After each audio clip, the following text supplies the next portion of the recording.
میں انتہائی مجبور ہو کر سوچنے لگی کہ کیا کر سکتی ہوں۔ تو میرے ذہن میں خیال آیا کہ میں اپنی عصمت اور اپنی پاک دامنی کو بیچ کر اس سے جو کچھ روپے حاصل ہو جائیں اس سے اپنے بچوں کے گزارے کا انتظام کروں گی۔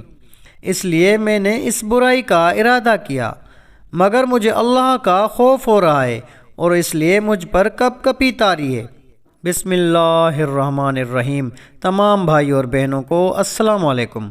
حضور پاک صلی اللہ علیہ وسلم نے فرمایا کہ بنی اسرائیل میں ایک آدمی کفل نام کا تھا جو ہر قسم کی برائی میں طاق تھا۔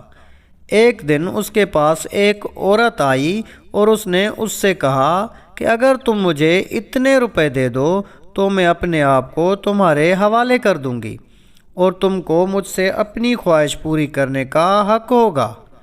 وہ شخص پہلے ہی سے برائی کا عادی تھا، اسے یہ موقع غنیمت نظر آیا اور اس نے اس عورت کو رقم دینے کا وعدہ کر لیا اور اس سے اپنی نفسانی خواہش پوری کرنے کے لیے کسی کمرے میں لے گیا۔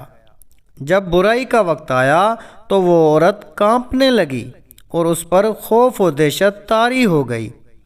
اس نے اس عورت سے پوچھا کہ تو کیوں خوف زدہ ہے اور کانپ رہی ہے؟ وہ کہنے لگی کہ میں نے پوری زندگی میں کبھی یہ حرکت نہیں کی اور آج مجھے اس حرام و ناجائز کام کو اس لیے کرنا پڑ رہا ہے کہ میرے بچے گھر میں بھوکے پیاسے ہیں اور ان کا کوئی کفیل نہیں ہے اور کھانے کا کوئی سامان بھی نہیں ہے۔ میں انتہائی مجبور ہو کر سوچنے لگی کہ کیا کر سکتی ہوں۔ تو میرے ذہن میں خیال آیا کہ میں اپنی عصمت اور اپنی پاک دامنی کو بیچ کر اس سے جو کچھ روپے حاصل ہو جائیں اس سے اپنے بچوں کے گزارے کا انتظام کروں گی۔ اس لیے میں نے اس برائی کا ارادہ کیا، مگر مجھے اللہ کا خوف ہو رہا ہے اور اس لیے مجھ پر کپ کپی طاری ہے۔ عورت دل سے بات کہہ رہی تھی تو دل پر اثر انداز ہوئی، اور عورت کی یہ داستان سن کر اس کا اللہ سے یہ خوف دیکھ کر اس مرد کے دل میں بھی اللہ کا ڈر اور خوف پیدا ہو گیا اور کہنے لگا کہ تو صرف ایک بار گناہ کا صرف ارادہ کر کے اللہ سے اس قدر خوف کر رہی ہے، اور میرا یہ حال ہے کہ میں نے پوری زندگی اس کی نافرمانی اور معصیت میں گزاری ہے۔ مجھے اللہ کا تجھ سے زیادہ خوف کرنا چاہیے، اس لیے میں توبہ کرتا ہوں کہ آج سے کبھی گناہ نہیں کروں گا۔ اور کہنے لگا میں نے تجھے جو رقم دینے کا وعدہ کیا ہے وہ بھی تجھ کو دوں گا۔ چنانچہ اس نے اس عورت کو رقم بھی دے دی اور برائی سے بھی توبہ کر لی، اور وہ عورت وہاں سے واپس ہو گئی۔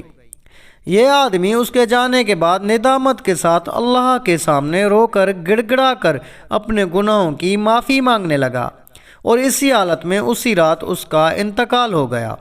بنی اسرائیل میں اللہ تعالیٰ کی ایک سنت جاری تھی کہ جو آدمی اچھا ہوتا اس کی اچھائی ہونے کی قدرت سے اس کے دروازے پر لکھ دی جاتی، اور اگر کوئی برائی کرتا تو اس کے دروازے پر اس کی برائی کا ذکر کر دیا جاتا تھا۔ اور یہ کفل نامی شخص تو اتنا برا تھا کہ اس کے دروازے پر روزانہ کچھ نہ کچھ اس کی برائی لکھی ہوئی ہوتی تھی کہ آج اس نے زنا کیا اور آج اس نے شراب پی یا اور کوئی برائی کی۔ سارے شہر میں اس کی رسوائی ہوتی اور سب لوگ کہتے تھے کہ یہ کیسا برا آدمی ہے، اور لوگ اسی وجہ سے اس سے ڈرتے تھے اور دور رہتے تھے۔ نبی کریم صلی اللہ علیہ وسلم فرماتے ہیں کہ رات کو اس کا انتقال ہو گیا، اور صبح لوگ اٹھ کر دیکھتے ہیں کہ اس کے دروازے پر لکھا ہوا ہے کہ قد غفر اللہ للکفل، اللہ تعالیٰ نے کفل کی مغفرت کر دی۔